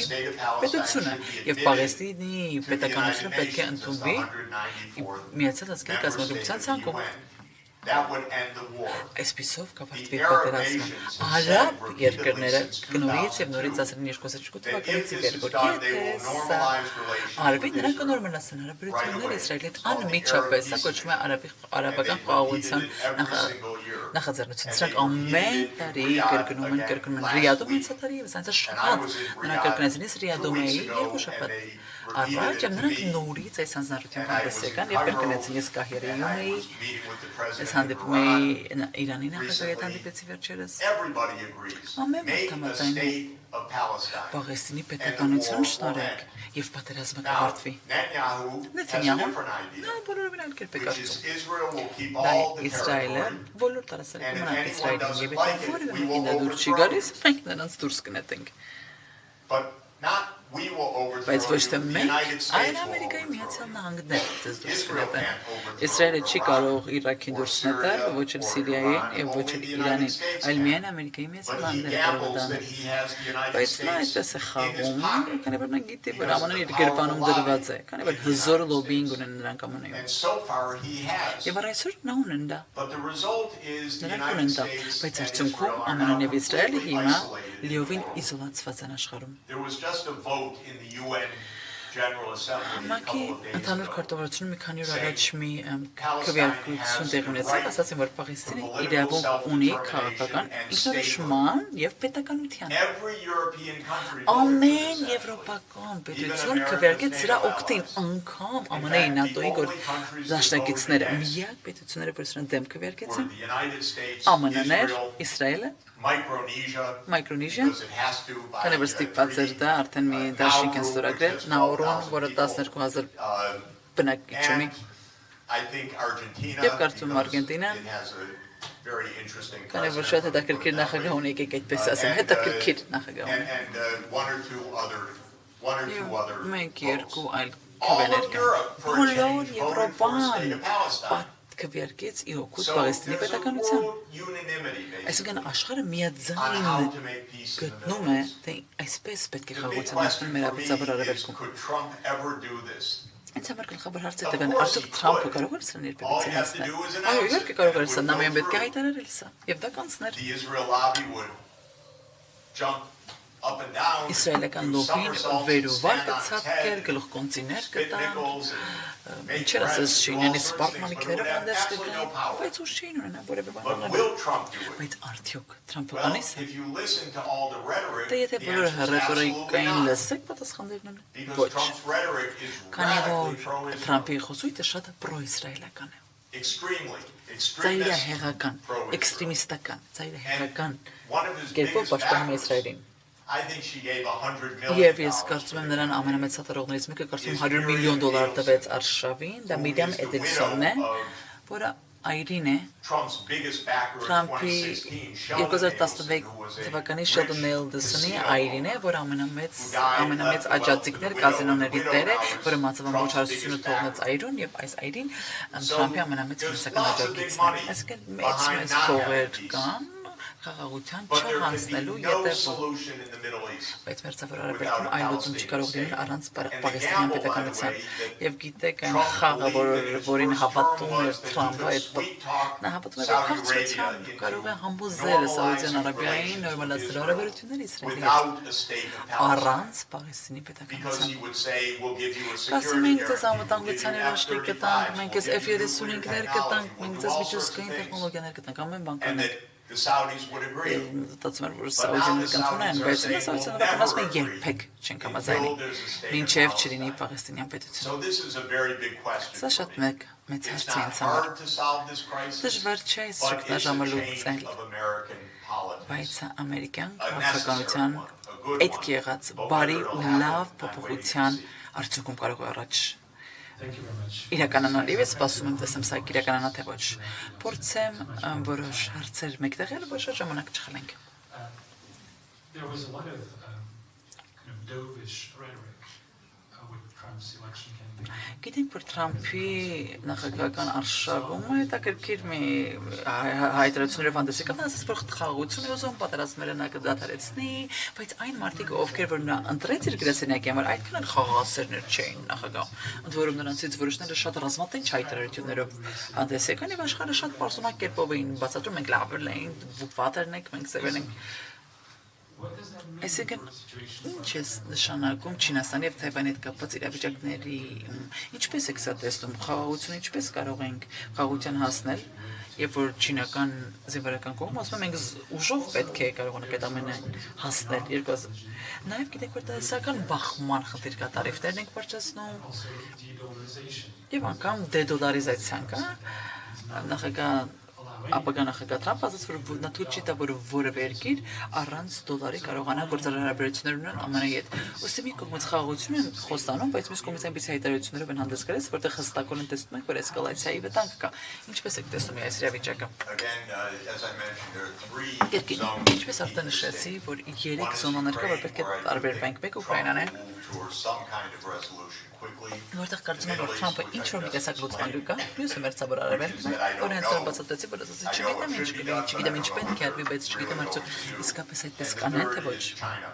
Եվ երրորդը դա Չինաստանն է։ Ամենայուն տրամադրությունը Չինաստանի հանդեպ հետևյալն է։ Դե ոչ միայն քաղաքական էլիտան, այլ նաև հասարակությունը, քանի որ mainstream մեդիան այդպես է անում, մեծապես հակաչինական է։ Շատ սուր հակաչինական խոսույթ է տարածված ԶԼՄ-ներով եւ արդյոք ինչպես դուք ասացիք, անգամ պատերազմի մասին են խոսում Չինաստանի հետ։ Մենք անշուշտ կպարտվենք, եթե պատերազմը Չինաստանի հետ կա, բոլորս հոտս կծնդենք, կամ մեկը կամ մյուսը, բայց որ հաստատ չենք հաղթի, դա փաստ է։ Ես չգիտեմ նրանք ինչի մասին են խոսում։ Իմ տեսակետն է Աստված չանի, որ այդպիսի պատերազմ լինի, բայց անշուշտ այդ խոսույթը տարածվում է։ Այս ամենը որևէ բան չի ապացուցում։ Նախագահ Նիքսոնը կհամարվեր վերջին անձը, ով կգներ Չինաստան, ինչպես որ արեց 1972 թվականին հանդիպելու Մարսիտոնգին, վերահաստատելու հարաբերությունները ԱՄՆ-ի եւ Չինաստանի շրջանում։ Եվ մենք ասում ենք, իբրև կարգախոս, որ միգուցե պետք է մեկ Նիքսոն, որ գնա Չինաստան, այսինքն մի անձ, որը այնքան գանքո է, որ նրան անգամ չի կարելի կասկածի տակ առնել նրանց հրաժարակները, քանի որ ԱՄՆ-ը այնքան վստահորեն գիտի, որ նրանք հակաչինական են, բայց ամեն դեպքում խաղաղության հետ ամոթ են լինում։ maybe that's what's on Trump's Միգուցե mind. այդպիսի մի բան է Թրամփը մտածում։ Trump is Trump is in his Թրամփը self-image ինքնի a deal maker. ինքն իրենով գործարքներ կնքող անձ է, եւ նա ինչպես է փորձում գործարքներ կնքել, նա փորձում է ճնշել ուրիշներին, Push them into a corner նրանց and անկյուն then say, okay, I won't kill you. չեմ սպանիկ ես, եթե համաձայն ես սրան, ուստի իր մոտեցումն է, ամոր տղայի մոտեցումն է, էլի, հետո նա Նյու Յորքում աշխարհ գույքում դիվելոպեր է, չէ, ասենք աշխարհ գույքի ոլորտի, ասենք նա խոսում է մատակարարների հետ, պինդ տղայական մարդկանց հետ, ես քեզ չեմ վճարի հետ պատգործի համար որ դու արես, չէ, ասենք այդ տեսակ մարդ ենք, էլի, նա Նյու Յորքում է մեծացել, աշխարհ գույքի շուկայում շատ ավելի պինդ է նա, քան անգամ աշխարհակարգականություն։ Իսկ հարցը դեռ է, արդյոք սա սոսկ խաղ է, սա դիրք է, սա դեր է, իսկապես նա ինչ է հավատում։ If I had to guess, but it's just a guess, I don't think Trump wants a war. Եթե ես ուս ենթադրեմ, ես չեմ կարծում, որ Թրամփը պատերազմ է ուզում։ Հետաքրքիր է նա միակ նախագահն է, որը նոր պատերազմի զարկ չի տվել իր առաջին նախագահության ընթացքում, թեև խաղաղությանը չի հասել։ Այնուհանդերձ նոր պատերազմներ չի սկսել։ Գիտեք, Ամերիկայում եթե դու նոր պատերազմ չես սկսում, դա մեծ պատիվ է քեզ համար։ Օբաման իր պատերազմը սկսեց, Բուշն սկսեց պատերազմներ, Քլինտոնի պատերազմը սկսեց, բոլորը սկսում են պատերազմներ։ Թրամփը միակն էր, Բայդենն այլ Trump is the only one that didn't start. Թրամփը միակն էր, որ նոր պատերազմի զարկ չտվեց։ He is one who speaks about peace. Եվ հետաքրքիր որ նա ավելի է խոսում խաղաղության մասին, քան որևէ այլ քաղաքական գործիչներ, թեև նա շատ խիստ տոնով է խոսում, վիրավորում։ Այնպես է բաներ ասում, որ ես ուզում դադարեցնել պատերազմը, որ ավելի շատ մարդիկ չմեռնեն Ուկրաինայում։ Բայդենը երբեք դա չասաց։ You're not supposed to mention people dying. Չպիտի մարդկանց մահվան մասին խոսես։ This is a game against Russia. Սա ռուսաստանի դեմ է։ Պայքարը մահվան մասին է խոսել, սպանվածների մասին է խոսել, իսկ Թրամփը խոսում է սպանվածների մասին, ապրի ինքը։ Միգուցե սա հույսի մի շույլ նկատենք։ Նա նաև ռաբետ պրոտեկշնիստ է։ Նա սիրում է թարիֆները։ Նա տնտեսագիտությունը լավ չի հասկանում։ Նա առևտրի առավելությունները շատ խորապես չի պատկերացնում։ Տնտեսագիտության ոլորտում առևտրի գաղափարը գիտեք որն է, որ երկու կողմը շահի։ Սա Թրամփը լավ չի հասկանում։ Երկու կողմին համար պետք է շահավետ լինի այս առևտրը։ Առևտրի առումով նա պրոտեկցիոնիստ է, ինչ վերաբերում է պատերազմին, նա չի ուզում պատերազմ, բայց նա շրջապատված է մարդկանցով, ովքեր շատ պինդ խոսողներ են, շատ չոր եւ հակաչինական խոսույթ են տարածում, բայց սա իսկապես ինչ է նշանակում։ Չգիտենք։ Նորից եթե ես Դոնալդ Թրամփ լինեի, պատերազմը դադարեցնելը Չինաստանի հետ, հեշտ է։ Միայն պետք է ասել, որ գիտեք ինչ Թայվանը Չինաստանի մասն է, թող իրենց լավ պահեն, քանի որ մենք իրենց չենք փրկելու։ Եթե նա միայն այդ տախտասությունը ասի, 4 տարի խաղաղություն կունենանք Չինաստանի հետ։ China will absorb the trade wars and everything else. Չինաստանը բոլոր առևտրի պատերազմներ կկարողանա կլանել, բայց նրանք չեն հանդուրժի, որ Ամերիկան ԱՄՆ-ն միջամտի Թայվան եւ սպառնալիքներով հանդես գա Թայվանի օգտին։ Սա միանշանակ պատերազմի պատճառ է։ Եթե նա ճիշտ անի ամեն ինչ, կարծում դրական արդյունքներ կունենա։ Եվ վերջապես երկու հարց ևս եւ խնդրում ընտրեք թե որ ինչպես կցանկանաք պատասխանել։ Որը կցանկանաք դա կարող եք պատասխանել։ Լսանից որոշներին հետաքրքրում էր թե Ամերիկայի Միացյալ Նահանգների արտարժույթը ինչպեսին կլինի եւ արդյոք դեֆիցիտի ֆինանսավորումը ռազմական նպատակներով որքան կարևոր է սա ԱՄՆ տնտեսության համար։ Եվ մյուսը ինչ է կարծում, ձեր կարծիքը որն է գույնի ռևոլյուցիայի համար Հայաստանում եւ Վրաստանում։ Որոշների համար դա դեպի ժողովրդավար մոտեցումներ, դեպի արևմուտք, դեպի լիբերալ աշխարհակարգի գնալն է, իսկ ուրիշների համար դա նույնն է, չէ, արդեն սուպերսյան է։ Իսկ դուք ինչ եք կարծում, արդյոք կարծում եք, որ իսկապես կարիք կա, որ այդպիսի փոքր երկրները ընտրեն արևելքի եւ արևմուտքի միջեւ։ Խնդրում դուք որոշեք, թե որ հարցերը ինչպես եք ցանկանում պատասխանել։ The role of the US dollar in the world economy currently ԱՄՆ դոլարի ազդեցությունը ամբողջ աշխարհում միանշանակ անկում է ապրել կողմնակցների ընթացքում եւ միգուցե շատ կտրուկ լինի Ուանը չինական արտաշույթի դերը միանշանակ բարձրանալու է կողմնակցների ընթացքում քանի որ Ռուսաստանը եւ Չինաստանը նրանք ուանով են առևտուր անելու քանի որ պիտ երկրները արդեն նրանք իրենց ազգային արժույթներով են օգտագործելու դա չինական արտաշույթը ամենակարևորը կլինի քանի որ ԱՄՆ-ն նրանք բռնացավթեցին Ռուսաստանի ռեզերվները հիմնական քայլերով մենք վերստենք Մյուս երկրները չեն օգտագործել վզեր արտաշույթը Միայն այդ 300 միլիարդ աշխողության ռուսական ակտիվներ չեն, որոնք սարացվել են, այլև Վենեսուելայի ակտիվները, իրանական ակտիվները, աֆղանական ակտիվները, Հարավկորեայի հարավկորեական ակտիվները ԱՄՆ-ն վատսովորություն ունի, նա մոռանում է այլ երկրների իրավունքների, գույքային իրավունքների մասին ուրիշ երկրներ, իդեպ անգամ չեն էլ կարող գործարքներ կնքել ԱՄՆ-ն դոլարներով։ Շատ հետաքրքիր է։ Ռուսաստանի վրայի պատժամիջոցները ինչպես են աշխատում, դուք շատ լավ գիտեք, ավելի լավ քան ես գիտեմ։ Եթե դու ուզում ես գնել որևէ բան Ռուսաստանից, շատ հեշտ չի։ Եվ անշուշտ չես կարող քո բան գնալ ու բանկային մի գործարքով դա կատարել։ Ես Մոնղոլիայում էի վերջերս։ Մոնղոլիան, դե գիտեք, շատ հետաքրքիր աշխարհագրական դիրքում է։ Ռուսաստանի եւ Չինաստանի միջև։ Նա պետք է առևտուր կատարի Ռուսաստանի հետ, բայց իր բոլոր բանկերը Swift համակարգի մաս են կազմում, ուստի ոչ մի բանկ, որևէ բանկային ծառայություններ չի մատուցում Ռուսաստանի հետ, ուստի սա ճիշտ է,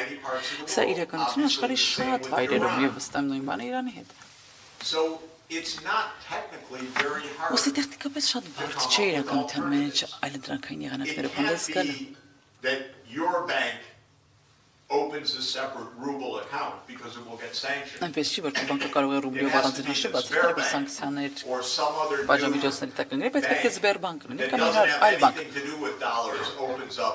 Ruble accounts and then it can't be sanctioned because the US ուրիշ բանկ լինի, որը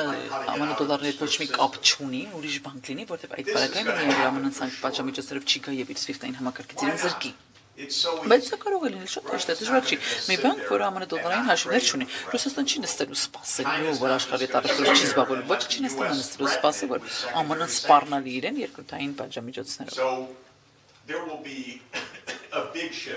Մի մեծ փոփոխություն է լինելու։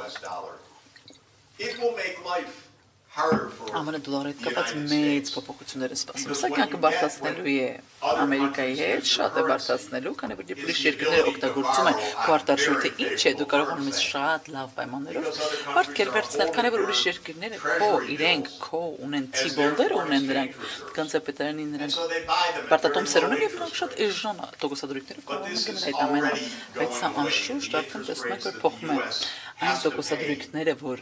ԱՄՆ-ն պետք է վճարի իր կանցապետարանի պարտքերի դիմաց, սա բարձրանում է եւ ԱՄՆ-ն կարծում է, որ շատ պետական պարտք ունի,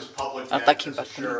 ԱՄՆ-ի արտաքին պարտքը իր ազգային եկամուտի վրա հարաբերակցությունը շատ ավելի բարձր է, քան Եվրոպայինն է։ Ամերիկայի շատ բարձր է, տոկոսադրույքները բարձրանում են, բյուջեի պակասուրդը ապշեցուցիչ է, քանի որ մեր քաղաքական համակարգը շատ կոռումպացված է։ Ուստի մենք ունենք միլիոնատերներ, ովքեր դեմոկրատներին եւ ունենք այլ միլիոնատերներ, ովքեր սատարում են մյուս կողմին եւ արդյունքում ինչ է լինում միլիոնատերների, միլիարդատերների քաղաքականությունը, սա նշանակում է հարկային կրճատումներ, չէ՞, սա է ինձ համար կարևոր, այսինքն սա է մեծ հետաքրքիր, որ մենք եկամուտները չեն մեծ հետաքրքիր։ Ուստի պետության պակասուրդը շատ մեծ է, տոկոսադրույքները գնալով բարձրանում են, դոլարը գնալով անկում է ապրում։ Թրամփը միգուցե իրեն դուր չգա դա, բայց ցավում եմ պարոն Թրամփ, բայց քո որոշումը չգա։ Եվ դա հենց այդպես է լինելու գնալով արագանալու է։ Ես կարծում եմ, որ այս վարչակազմը Եթե այս վարչակազմը հետևի Թրամփ 1-ի քաղաքականություններին, շատ տնտեսական դժվարությունների առջև է կանգնելու, նրանք դեռ չգիտեն, Չգիտեն, նրանք կարծում են, քանի որ նրանք երկու կոնգրեսի երկու տները ղեկավարում են, կարծում են, որ շատ սահուն է ամեն ինչ ընդհանուր։ Բայց նրանք պատասխաններ չունեն այս հարցերին, նրանք ուզում են ավելի շատ հարկային կրճատումներ տան, մի մեծ հարկային պակասոց ունեն, դեֆիցիտ ունեն, եւ գիտենք, որ ԱՄՆ-ի դոլարի դերը օրից օր ավելի անգամ է ապրում կազմը պատրաստ մնացեք, քանի որ խնդիրներ կա փազովի այս տարբեր կտորները իրար գլուխ չեն հավաքում եւ ԱՄՆ քաղաքական խոզույթում ինձ խելացի վատույթ չենք տեսնում, բայց նրանք ապշելու են իրականությունը դրանց դեմքին գա։ Մինչև քանի որ ոչ ոք ամբողջությամբ համապարփակ կերպով չի ընկալում եւ հասկանում թե ինչ է տեղի ունենում խորապես։ Իմ հիմնական գաղափարը աշխարհակաղակականության մասին հետեւյալն է. ուրիշ երկրներից դուրս մնամ, գիտե մի խոթիր ուրիշ երկրների ներքին քաղաքականությունների մեջ։ Իմ հիմնական կարծիքը սա է։ Իդեպ սա դոկտրին է, սա միջազգային իրավունքի դոկտրին է։ ՄԱԿ-ը այսպես նրանք քննարկում են, քվեարկում են սրա, ասում են չմիջամտելու կոնվենցիա։ Եվ նրանք ասում են մի միջամտիր։ Սա է Չինաստան միշտ ասում են մենք ազգեր ենք, մենք ՄԱԿ-ի կանոնակարգի համաձայն ենք մեր գործողությունները կատարում, փորձում ենք խաղաղության հասնել, բայց մի մտիր իմ ներքին գործողությունների մեջ։ Սա հիմնական ներքին գործերում չենք ուզում, որ դուք մուտք գործեք, սա Չինաստանի հիմնական պահանջն է, եւ եթե դուք առաջին օպիում պատերազմին դժող եք եղել, երկրորդ օպիում պատերազմը բոքսորի իրավիճակը, սայնո-ճապոնական պատերազմը, ճապոնական ներխուժումը, Չինաստանը չի ուզում զբաղված լինել ԱՄՆ-ի հետ որևէ ներքին գործերով խառնվողներ, նա չի ուզում։ Ես չեմ կարծում, որ Չինաստանը պատերազմ է ուզում դրսում, պարզապես չի ուզում, որ ուրիշները իրեն ներքին գործերով խառնվեն։ Եվ այսպիսով հարցազրկում թե ԱՄՆ-ն ինչպես կպայրեն։ ԱՄՆ-ն ուրիշ երկրների պետություններին դուրս է նետում իրենց ապրուստի եղանակը սա է։ Մի շատ ագիր կա, որը կոչվում է covert regime change է կոչվում, որը հրատարակվել է 2017 թվականին քողարկված ռեժիմի փոփոխությունը, որտեղ գրված է 64 պետականության փոփոխությունների քողարկված ծրագրեր, որը ԱՄՆ-ն է արել, դա 47 թվականից ի վեր, երբ որ CIA-ը ստեղծվել է, մինչև 89 թվականը։ Եվ այս գրքիգինը շատ լավ գործ է, նա ասել է, որ 89-ին ես կանգ եմ առնում, քանի որ շատ-շատերը արդեն եթե միջև ներկա գա, ես արդեն սխտ չեմ կարող ապացուցել այդ ամենը, քանի որ գաղտնազերծված է այլևս շատ բաներ։ Իմ փորձառությունը այն է, որ ԱՄՆ-ն փորձում ուրիշ պետություններ կհանգեցնել կրկին անդադար։ Ինչու՞, քանի որ Նեթանյահուն նրանց այդպես է ասում, եւ սա շատ լավ պատճառ չէ այդպես վարվելու համար։ Բայց սա գլխավոր պատճառներից մեկն է ԱՄՆ քաղաքականության մեջ։ Ես ուզում եմ, որ ԱՄՆ-ն այլևս չխառնվի, չմիջամտի այլ երկրների ներքին գործերում։ Եթե ես նեի կազմակերպողը, ես կփակեի National Endowment for Democracy, ես կփակեի սա։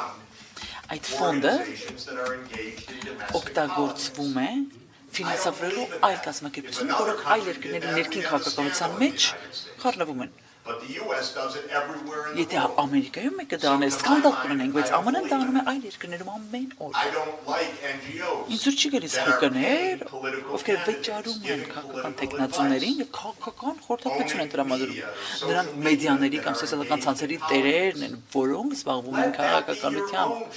Դա ձեր որոշում ունի, ոչ թե ուրիշի որոշում։ It's not America's business. Պատճառներից մեկ առաջին, դա ԱՄՆ-ի գործը չէ։ Եվ երկրորդը, Ամերիկան դրա տակից դուրս չի գա, քանի որ նրանք ոչինչ չգիտեն Հայաստանի մասին, ոչ էլ այս տարածաշրջանի մասին, անկեղծ չգիտեն։ Ուստի ձեզ պետք է չի, որ նրանք այստեղ կան ու բզբզան։ Քանի որ հավանաբար ամեն տեսակ սարսափելի բաները նրանք կարող են հրահրել, թյուրըմբռնումներ, ռեակցիաներ, հակազդեցություններով հանդես գալ։ Դուք եք շատ լավ հասկանում այս տարածաշրջանը ձեր քաղաքականությունը ապահով, խելամիտ, ողջամիտ, զգուշավոր պահեք։ Բայց արտակ դրսի ժողովրդին ասեք, դուրս մնացեք, հանգիստ ողեք, թող մենք մեր քաղաքականությամբ զբաղվենք։ Իմ մոտեցումը այսպեսին է։ the US meddling close Ես up. տեսել եմ, թե ԱՄՆ-ն սխալվամբ ինչպես է քիթ է խոթել։ Ես դրա մասնագետ չեմ, ես ռեժիմների փոփոխության մասնագետ չեմ, ես տնտեսագետ եմ, բայց ես անձամբ նույնիսկ կրկրել տեսել եմ մի նախագահ, որ ինձ անձամբ ասել է. Ինձ հանելու են այստեղից։ Ինձ հանելու են։ Եւ ես որպես միամիտ Ջեֆրի Սաքսը ասում չէ, պարոն նախագահ, ամեն ինչ լավ կլինի։ Եվ հետո CIA-ը այս նախագահի հետ քայլացրեցին դեպի մի անհասցե ինքնաթիռ եւ 23 ժամ նրանք քշեցին մինչեւ կենտրոնական Աֆրիկա։ Քշեցին Հայիթիում, այնտեղ եղավ մի եւ Աֆրիկա տարան, որտեղ մի հեղաշրջում իրականացվեց։ Եվ գիտեք սրա մներ ինչ արեցին ԱՄՆ-ը։ Ոչինչ, ակում չնշեցին այս դեպքի մասին։ New York Times-ը ասում է, եթե ոչ մի բան չկա, գիտեք որ New York Times-ը միշտ էլ հավատարիմ է մեր անվտանգությանը, նա գտավ որ հարմար չի անգամ այս պատմությունը մի ամերիկյան հեղաշրջման մասին խոսելու արևելույցի ներքո։ Այսինքն ասածս ինչ է։ Եկեք սիրուն զրուցենք էլի։ Եկեք սրճենք միասին։ Միգուցե որոշ ճանապարհներ, երկաթգծեր, զերո ածխածնային էներգիայից խոսենք։ Փորձենք մեր դիտանկյունները փոխենք, փորձենք սրան հաղթել, նրան պարտության մաղթել։ Այսպիսով մենք միայն մոտենում ենք ավելի ու ավելի կործանման։ Ես ուզում եմ միջամտությունը դադարի, ես ուզում եմ այս քիթը խոթելը դադարի, ես ուզում եմ Հայաստանը ունենա ծաղկող ժողովրդավարություն եւ ուզում եմ իր բոլոր հարևանների հետ շփվեք, անգամ նրանց, որոնց սիրում եք, որոնց չեք սիրում, որոնց լավ անցյալ ունեք, որոնց վատ անցյալ ունեք։ Ձեր բոլոր հարևաններն էլ գիտեն, որ վերջին 2600 տարիների ընթացքում խնդրահարույց են եղել ձեզ համար բոլորը։ Ամեն դեպքում դուք դեռ այստեղ եք, չգիտենք ինչպես զարմանալի է, դուք ամենահին ազգերից մեկն եք, ամբողջ մոլորակով մեկ։ Սա շատ ոգեշնչ է, եւ ես վստահ եմ, որ դուք կլինեք շարունակողները այդ հաջողության ապագայում։ Կարծում եմ շատ լավ նկարել, այսօր կարող ենք անցած շնորհակալ եմ քեզ հետ նայեցի շատ։ Դերեք, ձեր